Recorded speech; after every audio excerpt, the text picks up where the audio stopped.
Hey guys, welcome back to my YouTube channel. This one is very important. Do not click off just yet. Listen to what I have to say just for like a minute, like 60 seconds. I know you love to save money. I love to save money. Everybody likes to save money, especially in this pandemic. We all like a little bit of coin to splash here, there and everywhere. The key question and the key phrase to people saving money is how. How do I put myself in a better financial position? How do I have more money than I had yesterday, 2 days ago, or last week? And it's got nothing to do with trading, stocks and shares, a 401k, or a savings account. This has just got to do with lifestyle habits. I have saved over 5k, so £5,000 doing this. Yes, I've saved a lot of money, and it'd be silly if I just kept the tools to myself. Grab your notepad and pen. I'm about to save you some big bucks. Stay tuned if you want to learn how to save money, because listen, I know you do.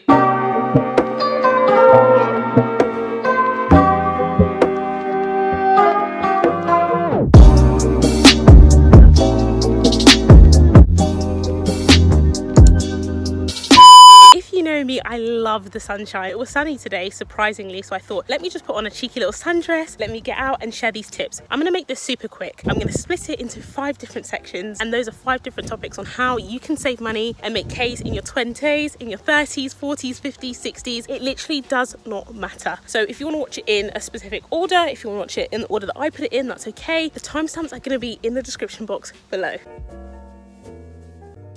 The first thing I'm going to talk about is takeaways. Takeaways are not your best friend, not your buddy, your homie, your bro, whatever you want to call your acquaintances. Takeaways are a very quick way, a very easy way to waste money. And I love a good takeaway. I love a cheeky Nando's. If you have a Nando's, love some chicken and peri chips. I like that. I love a good Five Guys. I love me a good burger. But when you have takeaways excessively, you are wasting a lot of money. I made sure that I was only getting a takeaway if I was too ill so I couldn't cook for myself. I wasn't going over to that McDonald's. I wasn't going over to that Burger King or that Domino's to eat, and then 15 minutes later I'm hungry again and I need to go and find something. Oh wait, because I didn't cook, I'm gonna have to go and get another takeaway. The one thing you need to try out is cooking in bulk stock. Try your own food, learn how to cook. You can make things you like rather than being in the situation where you're in this endless cycle trying to buy food because you're hungry after one takeaway and then another takeaway and then another takeaway. In my uni tips that you need, or tips that you need for university video, which I shall put at the top, making cheap and cheerful meals is the easiest way to get by university, and it's the easiest way to get by in life. It doesn't have to be something that's very expensive. It doesn't have to be of a very high quality. It just needs to be food that you like, that tastes nice. It's literally as simple as that. Get yourself in a habit of trying to learn how to cook your own food, because takeaway is the devil. Let me tell you that. And especially in this 50% off period, everyone's going out to eat because it's 50% off. You realize that you're the one with no money because you gave it all to McDonald's, you gave it all to Five Guys, and you gave it all to KFC. Put yourself in a situation where you can be disciplined and just say, I'm just going to spend this amount of money on takeaways in the month. I'm going to stick to it. I'm going to have people hold me accountable for stuff, which is really good. And then you can save a lot of money that way. Honestly, guys, please let me know if you prefer this style video, if you prefer something of me walking about or doing something or changing scenery, or you just want something behind the Polaroid wall, something that's just face to face, something's a bit more direct, because I would love to hear what you guys have to say. The next thing I'm going to be talking about is clubbing and the whole nightlife scene. So cocktails, clubbing and nightlife. One way where people tend to spend a lot of money is by going out, because they forget that the alcohol, the vodka that you're drinking, the Captain Morgan, the rum, the Ray and Nephew, I know you know those drinks. You think that's just it to the night. You forget about you having to get there. You forget about the pre-drinks. That I don't pre-drink. Let me just make that clear. Drink, who is that? I know you know these drinks, but I am not aware of them. As I was saying, a lot of people forget there's more to going out than just that club entry fee. One of the things that people don't realize where their money mostly goes to is to going out, to hitting the club, to shaking a leg, to catching the wine. I'm exposing you. I like to be a grandma. I like to go and stay in my flat. I like to chill, watch movies, do things that don't cost me too much money. I'm not a big club goer. Going out excessively will only rid you of your money. Like, there are other ways to have a good time, and I feel like by me not going out lots has saved me lots and lots of money. Trust me, if people persuade you to go out and you weren't feeling it before, if you like to go out, budget. Good lord, I never thought vlogging or recording in public would be this bad, but this is ridiculous. When I do happen to go out, I'll say I'll only spend £25 or I'll only spend like £30 to £40 on one night. If I start splashing into the nightlife and enjoying and buying everyone a drink, and you get a drink and you get a drink and you get a drink, and then I have no money, how am I supposed to pay for my food shop? How am I supposed to get to work? How am I supposed to get from one place to another place? It's all about planning, to be fair. Everything is all about planning yourself and having the structure, ensuring that you're doing the right things and you're spending the right amount of money so you have money for other things. Guys, you see, in regards to shopping, I actually haven't been that bad. I'm quite a disciplined person when it comes to buying clothes and buying shoes and spending on, not like a food shop, but more of a clothes shop, until coronavirus herself came to kick me up my flipping backside. And boy, does it hurt. I've spent so much money in this period that I've probably spent in the last year. I'm not even going to disclose how much I've spent because my mother will not be proud of me, and I tell her they cost £25 when it definitely surpasses that. So we're not going to go into that. Shopping is a very important thing. Not everything you see you need to buy, and you need to understand that from the beginning. Designer, don't say you need a designer. Designer is a want and not a need. I'm stepping on people's necks right now. I don't mind doing this. With me, I like designer, but I feel like it's not a necessity that I have the latest of this or the latest of that. It's having the things that I need. This lighting is very bad, I'm very sorry. It's having the things that you need to get you by. And sure, you want to treat yourself, and that's understandable, but then please tell me why you've got 7 of the same watch, or you've got 12 of the same lip glosses, and the newest color came out from the newest line and you have to get that, but you've still got 7 that you haven't used that are still with the sticker on and the tag and the price.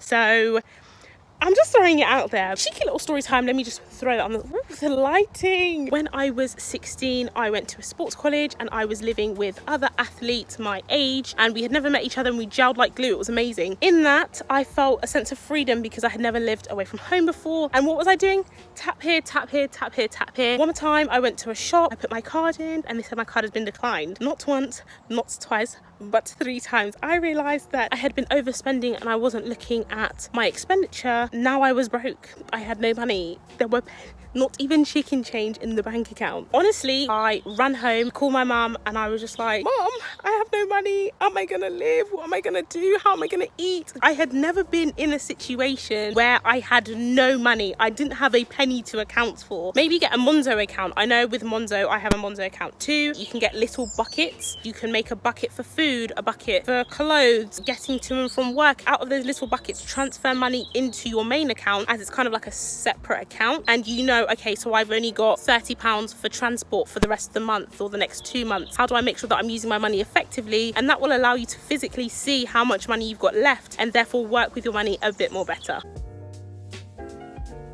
The next one is the 3 C's, which is cash, contactless, and credit cards.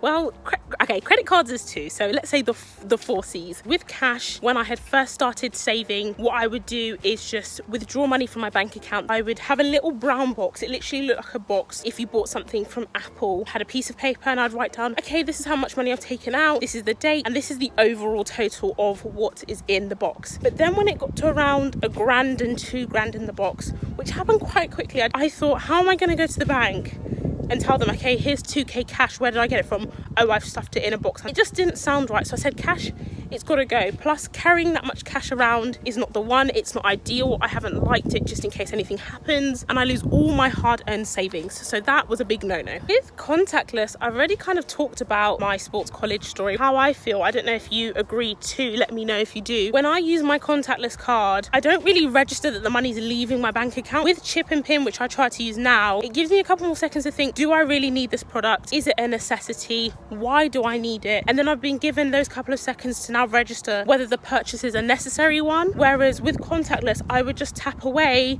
and then when I check my bank statement, I go on the app, I'm wondering why I haven't got enough money, and I'm left confused all the time. Using chip and pin is a good one. People might think it's old-fashioned, although contactless came in quite recently. I feel like it's just a good opportunity and a good way for me to think whether they're necessary or not. So now we are on the last 2 C's of the 4 C's, and this is credit cards. So for some reason, I have an American Express card. Okay, this lighting, we're going to be recording here now. For some reason, I feel like Amex are just gifting me free money. I can use the card and they'll pay it off in their own time, like, because they like me and they think I look cute, that we're just gonna do it like that. 2 months ago, I had spent $1,000 on my Amex card. The statement came through. I was thinking, no, they're speaking to someone there or over there. I did not spend that much money, and I am most definitely not paying it off until you see the receipts. And I'm like, oh, Nike.com?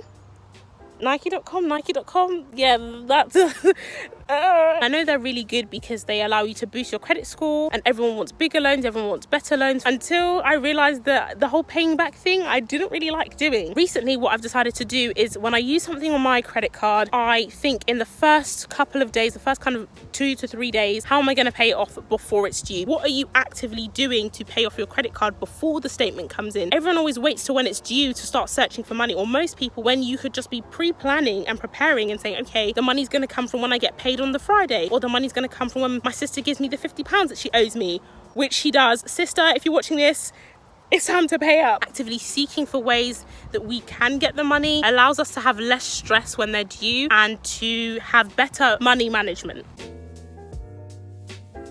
This one is all to do with transport and how you're specifically getting from A to B. During the pandemic, I realized that I wasn't really utilizing my car. My car had been sat at home because parking prices were ridiculous. Parking prices were absolutely ridiculous in big cities. I didn't know that. I thought there would be like smaller towns where you can always find free parking or cheap parking somewhere. No. These big cities, extortion. So I left my car at home and then realized during the pandemic, this car's not being put to use. My hair, I didn't bring a brush. I'm very sorry. I decided to take a bus. Even when I'm living in the city, I am taking a bus to work. I'm taking a bus to do my food shop. I actually take a bus to do my food shop on the same day I go to work. It can seem quite stressful, but it's easier and cheaper for me to go to work and then use the same bus ticket to go to Asda or Morrison's or whatever you do your food shop than it is for me to find a separate day and take taxis. Than to take a taxi. It's finding ways that work within your schedule, because it's not a one size fits all, to find cheaper ways of traveling. It's not everyday taxi. It's actually okay to take a bus. I mean, they're cheap and they're cheap. I'm not even going to say they're cheerful because they're not. I've had every single chat up line in the bloody book. I told someone I was 16 or 17 once. He still tried anyway, but listen, that is a story time for another day. Also, one thing I might add is that everything around me in the city that I live is in quite close proximity. I'm able to take a bus. It's quite cheap. It depends on where you live. It's making sure you're making the most out of the transport resources that you have. I'm not saying now go sell your car and then it actually works out less cost effective. Wow, you know what I mean? Cut your costs through transport, food, through shopping, through the cocktails and the nightlife, using cash, contactless and credit card. I've saved 5k. If you can do that too, or if you can save 1k, if you can save £100, I'm just trying to make sure that we all win. I like to save money. I want you to save money, and I want you to share this with someone else who would want to save money too. If you really enjoyed this video, please give it a big thumbs up. Put it in the comments below. Share to anyone. Share to your cat, your dog, your neighbor. Share it to the trees. Just share it out there. Everyone's trying to save money, especially in a pandemic. If you want to see more content like this or more tea times, especially the chatter on the bus, please let me know. Please subscribe to the channel. I will see you soon for another video.